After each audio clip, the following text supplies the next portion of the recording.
काही दिवसांमध्ये झालं हे महाराष्ट्राच्या राजकीय संस्कृतीला काळिमा फासणार आहे।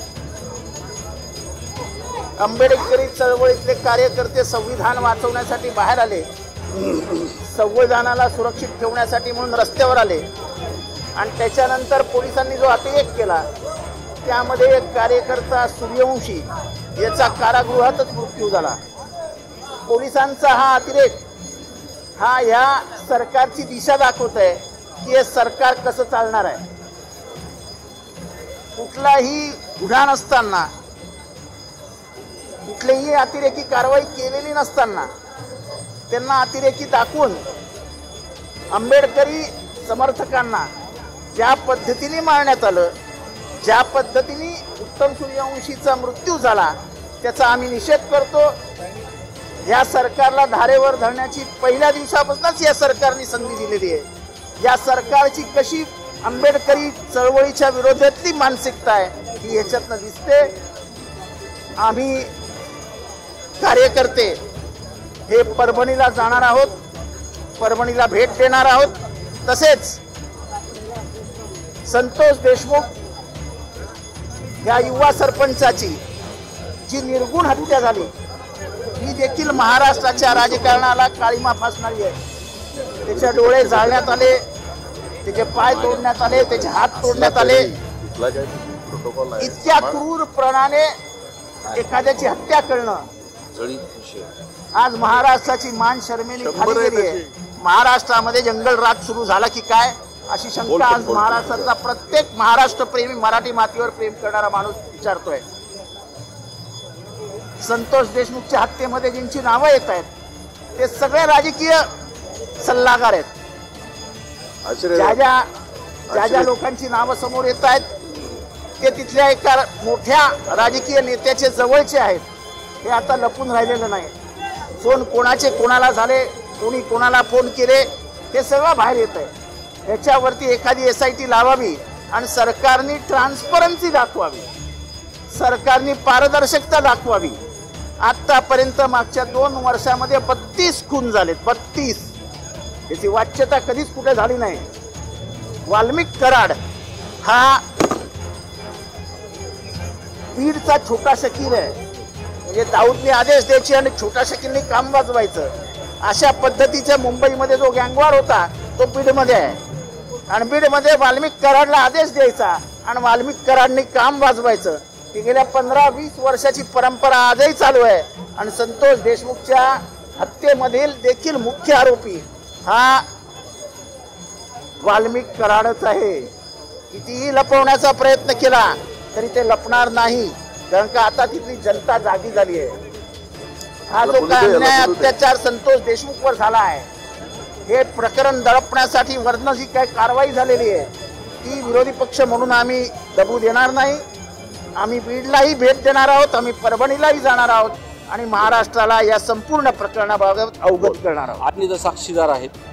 मी त्या कुटुंबाला भेटायला गेल्यानंतर, त्या गावामध्ये गेल्यानंतर संतोष बांगर यांच्या कुटुंबाशी बोललो, पूर्ण परिसरातल्या लोकांशी बोललो।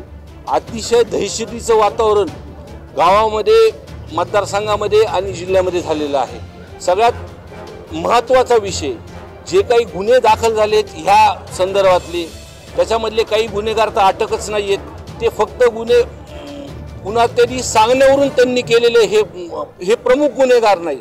ह्यांचे मुख्य मास्टर माइंड हा वाल्मिक कराड आहे आणि सगळ्यात प्रमुख झाला की त्याच्यावरती खंडणीचा गुन्हा दाखल केला। म्हणजे तपासाची दिशा अशी भूल करतात ते लोक की खंडणीचा गुन्हा ज्यांनी दाखल केला। माझ्याकडे पुरावे आहेत की त्या पुराव्यामध्ये ज्या विंडमिलच्या लोकांनी, अधिकाऱ्यांनी त्याच्यावरती जे खंडणीचे गुन्हे दाखल केलेत त्यांच्या ऑफिसमध्ये वाल्मिक कराड आणि त्यांचे अधिकारी हे सत्कार करताना फोटो आहेत, आत्ता सुद्धा माझ्याकडे आहेत। माझी प्रमुखपणे मागणी आहे, 8-9 दिवस उलटलेले आहेत, पूर्णपणे जिल्हा हा संतोष बांगरला न्याय देण्यासाठी या सरकारकडे बघत आहे, संतोष देशमुखला। तसा दुसरा विषय आमच्याकडे झाला रामकृष्ण बांगरचा। रामकृष्ण बांगर एक शिक्षक संस्थानिक आहेत। त्यांचा विषय जर तुम्ही ऐकला तर तुम्हाला सुद्धा प्रश्न पडेल की त्यांच्या मुलावरती 307 दाखल झाली, त्यांना सुद्धा त्यांची संस्था या वाल्मिक कराडला बळकवायची आहे म्हणून त्यांच्यावरती 307 त्यांच्या मुलावरती दाखल केला. त्याच्यानंतर सुद्धा ऐकलं नाही म्हणल्यावर ॲट्रॉसिटी आई वडील आणि मुलगा ह्यांच्यावरती पण दाखल केले. परत त्यांनी ऐकलं नाही तर तिसऱ्यांदा 307 वडील, त्याची आई आणि स्वतः मुलगा, त्याच्याकडे CCTV फुटेज सुद्धा आहेत की तो जिल्ह्यामध्ये नाहीये. म्हणजे या प्रकारच्या घटना हे 307 दाखल करणं किंवा खोटे करणं, आणि जो गुन्हा खरा झालाय म्हणजे सांगताना सुद्धा तुम्हाला सांगतो, त्याचे फोटो जर आपण बघितले तर कशा निर्दयीपणाने त्या मुलाला, संतोष देशमुखला मारलंय, तिचे डोळे फोडलेत अक्षरशः. म्हणजे अजून सुद्धा, आणि कॉल रेकॉर्ड जर तपासले, जे गुन्हेगार त्या स्थळी होते त्यांचे कॉल रेकॉर्ड जर तपासले तर पूर्णपणे ते अँगल ते वाल्मिक कराडकर जाईल. पण का ही सरकार न्याय देण्यासाठी मागं सरकती, हा प्रश्न आमच्या सर्वांना पडलाय. जिल्ह्यामध्ये आज जिल्ह्यातले मतदारसंघातले लोक फार आशेने आमच्याकडे बघतात. त्यांनी आम्हाला आमदार म्हणून निवडून दिलं. आज प्रामुख्याने आज ते ह्या दोन्ही माणसांना, संतोष देशमुख आणि रामकृष्ण बांगरला, आम्ही न्याय भेटल्याशिवाय राहणार नाही. या अधिवेशनाच्या 6 दिवस जे आहे, आठवडाभर आहे, जर त्यांना अटक झाली नाही तर मी माझ्या पुढच्या सोमवारी किंवा मंगळवारी मोठा मोर्चा आणि आंदोलन आम्ही आमच्या बीड मतदारसंघामध्ये आम्ही करणार आहोत. जिस प्रकार इस महाराष्ट्र में सरकार आई, जिस प्रकार जनमत लोकसभा इलेक्शन में था, उससे थोड़ा बहुत कम ज़्यादा जनमत हो सकता है कि, लेकिन जिस प्रकार भारतीय जनता पार्टी और उनके जो सहकारी पार्टीज है उनका जिस प्रकार जनमत आया है वो EVM के वजह से आया, ऐसा हमारी भावना है. मार्कड़वाड़ी जैसा गांव है जो सोलापुर डिस्ट्रिक्ट में है, जहाँ पे लोगों ने खुद होके बैलेट पे वोटिंग करने का डिसीजन लिया था, लेकिन वहाँ पे लॉ एंड ऑर्डर के कारण पुलिस व्यवस्था ने उन पे कार्रवाई की. ये गलत है. अगर इसमें कोई दोहराई नहीं तो वोटिंग होने जाने देना था बैलेट पे, लेकिन वो होने नहीं दी गई. इस प्रकार ये सरकार जो आया है, ये सरकार EVM सरकार है, जनमत का ये सरकार नहीं है. और इसलिए आने वाले समय में इलेक्शन बैलेट पे हो, इस प्रकार की लड़ाई हम लड़ने वाले हैं. और इस लड़ाई में आज हमने विधिमंडल का जो अधिवेशन आज महाराष्ट्र का होने जा रहा है, उसमें आज हमने आंदोलन किया है. महाविकास आघाडीतर्फे पहिल्याच दिवशी या सरकारची पोल खोडण्याचं काम महाराष्ट्राच्या जनतेच्या मार्फत आम्ही सगळ्यांनी या ठिकाणी केलेलं आहे. या सरकारला स्वतःला विश्वास नाही, त्यांच्या मंत्र्यांना विश्वास नाही, त्यांच्या चेल्या चपाट्यांना विश्वास नाही की इतक्या प्रकारचं बहुमत येऊ शकतं का.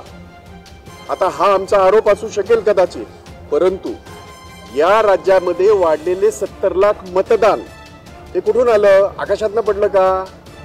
या राज्यामध्येच नव्हे, या देशामध्ये कधीही नव्हतं. स्वातंत्र्यानंतर आज 75-76 वर्ष झाली.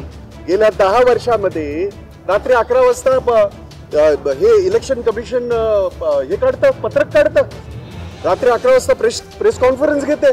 आजपर्यंत आपल्या सगळ्यांना माहिती आहे 5चा टाइम 6चा झाला आहे, हे मान्य करतो आम्ही. 6च्या नंतर जेवढे मतदार असतात त्यांना हात घेतात आणि मतदान होतं. परंतु 8 नंतर, 8 साडेआठ नंतर कुठली याच्या बाबतीत इलेक्शन कमिशन अशा पद्धतीने पत्रक किंवा हे काढतं, पत्रकार परिषदेमध्ये वाढलेल्या मताचा टक्का सांगतं, याचं मोठं आश्चर्य वाटतं. आणि इथेच गौडबंग आलाय सगळं. या राज्यामध्ये वाढलेली 70 लाख मतं कुठून आली आणि तो आमचा विचारण्याचा अधिकार आहे. इलेक्शन कमिशन याची, आणि याच्यातच सगळं उत्तर दडलेलं आहे. EVM हे एक माध्यम आहे आणि जे गेली 2014 पासून मोदी सरकारने हे वापरलेलं आहे. केंद्रातलं सरकार असेल, राज्यातलं असेल, देशभरामधल्या छोटी राज्य सोडून जी मोठी राज्य आहेत तिकडे याचा वापर केला गेला आहे. आणि हे मी किंवा आम्ही महाविकास आघाडी म्हणून सांगत नाही, तर तिथल्या राज्यामधले सगळे नेते या गोष्टीचा आरोप करतात आहे. एक साधं उदाहरण दिलं जातं आणि जे मला मोठं आश्चर्य वाटतं की इलेक्शन कमिशन, निवडणूक आयोग त्या मशीन समोर ठेवून हात न लावता ते सांगतं की याला तुम्ही टॅम्पर करून दाखवा, याला सेट करून दाखवा. कसं शक्य आहे? हात तर लावायला द्या. इंजिनियर आहेत आणि त्यांनी सिद्ध केलेलं आहे, हे आम्ही काही आरोप करत नाही, त्यांनी सिद्ध केलेलं आहे की या सगळ्या ईव्हीएम मध्ये टॅम्परिंग होऊ शकतं, सेट होऊ शकते आणि हे फक्त विधानसभेपुरतं मर्यादित, लोकसभेपुरतं मर्यादित नाही, तर त्यांनी याचा वापर अगदी स्थानिक स्वराज्य संस्थांमध्ये सुद्धा केलेला आहे असा आमचा आरोप आहे. आणि म्हणून हे आंदोलन आज महाराष्ट्र विकास आघाडीतर्फे आम्ही या ठिकाणी त्याची सुरुवात केलेली आहे. देशभरामध्ये काँग्रेस पक्षाने हे आंदोलन घेतलं आहे. राहुल गांधीजी आमचे नेते, खारगे आमचे नेते यांनी या लोकसभेचं सत्र चालू आहे तिथे सुद्धा ईव्हीएमच्या संदर्भामध्ये त्यांनी आंदोलनात्मक भूमिका घेतली आणि देशभरामध्ये जसा भारत जोडो अभियान राहुल गांधींनी यशस्वीरित्या संपूर्ण देशामध्ये फिरले आणि लोकांमध्ये एक जागृती आणली, तशाच पद्धतीची जागृती आता ईव्हीएमच्या विरोधात सुद्धा आम्ही देशभरामध्ये करणार आहोत. महाविकास आघाडी म्हणून आम्ही महाराष्ट्राच्या गावागावामध्ये अगदी कोपऱ्यामध्ये जाऊन, कारण मार्करवाडीचं उदाहरण जसं विरोधी पक्ष नेते दानवे साहेबांनी दिलं, नुसतं मार्करवाडी नाही, 78 गावामध्ये ग्रामपंचायतींमध्ये असे हे झाले, त्या लोकांनी निर्णय घेतले पण त्या निर्णयाला कोण विचारतच नाही. खऱ्या अर्थाने लोकशाहीचा मूलभूत गाभा हे ग्रामपंचायत आहे, सरपंच आहे. त्यांनी घेतलेले निर्णय हे देशाच्या पंतप्रधानाला सुद्धा बदलता येत नाही. हे लोकशाहीचं वैभव आतापर्यंत होतं आपलं, आता आहे की नाही असा प्रश्न निर्माण झालेला आहे.